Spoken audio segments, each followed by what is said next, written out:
We use search functions all day, every day, and we barely even think about it. But behind that little search bar, there's this hidden world of logic and strategy, making it all happen in a flash. Today, we're going to pull back that curtain and look at the secret sauce behind the speed search algorithms.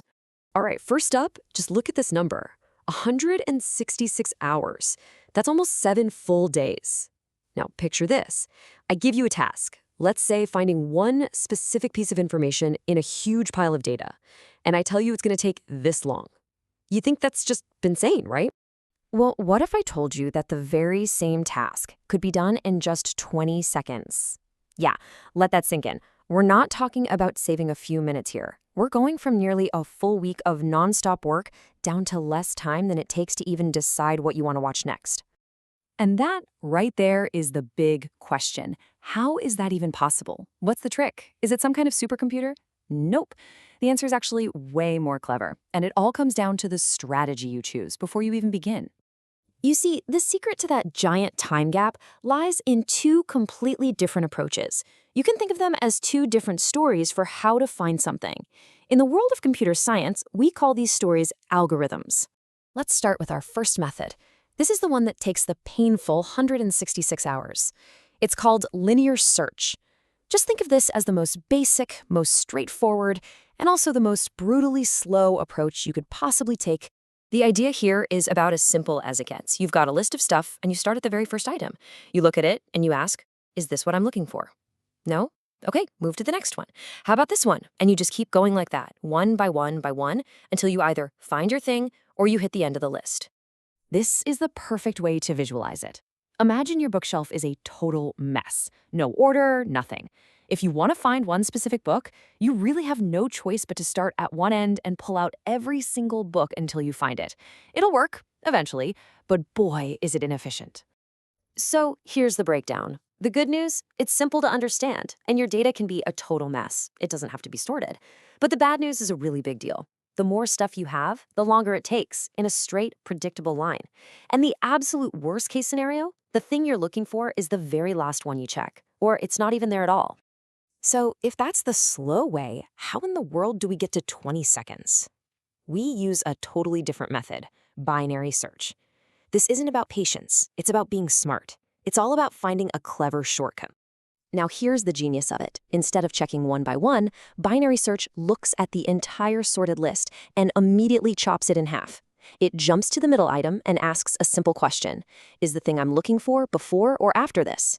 Based on that one answer, it throws away half the list. But there's one golden rule. Your data must be sorted for this to work. Just think about how you use a real dictionary. If you want to find the word algorithm, you don't start at page 1 with aardvark. Of course not. You instinctively open it somewhere in the middle, see what letter you're on, and then you instantly know whether to go forward or backward. You've been doing a binary search your whole life without even knowing it. And that's the simple, beautiful loop it follows. Find the middle, compare, and then, boom, eliminate half the problem. Then you do it again with what's left, and again. With every single step, your search area gets cut in half. It's incredibly powerful. Okay, so we've got our two contenders, the patient, one-by-one method, versus the clever, divide-and-conquer method. Let's put them side by side to really see why choosing the right one is so important. This pretty much says it all. Linear search is slow. In technical terms, we call it speed O of n, which just means the time it takes grows directly with the number of items. But binary search, it's shockingly fast, or O of log n. The big trade-off, of course, is that for binary search to work its magic, your data has to be neatly sorted beforehand. And this graph, wow, this graph tells the whole story. See that red line shooting up? That's our slow friend, linear search. As you add more data, the time it takes just explodes. But look at that blue line for binary search. It's practically flat. That means you can add 1 million, even 1 billion more items, and the search time barely even budges. That right there is the power of a smart algorithm.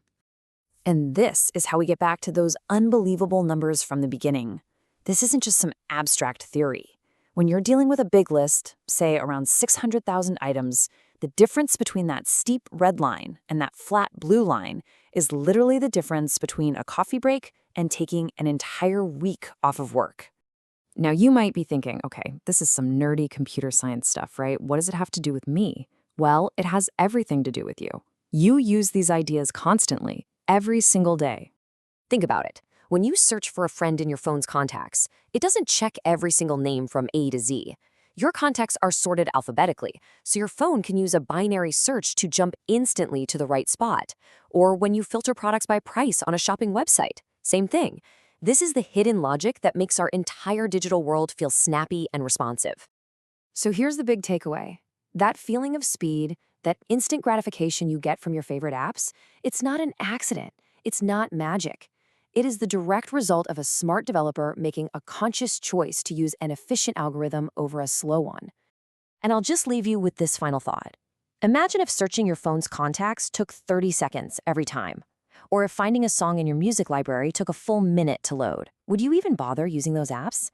That invisible, elegant logic of a good algorithm is the only thing standing between an amazing experience and absolute frustration.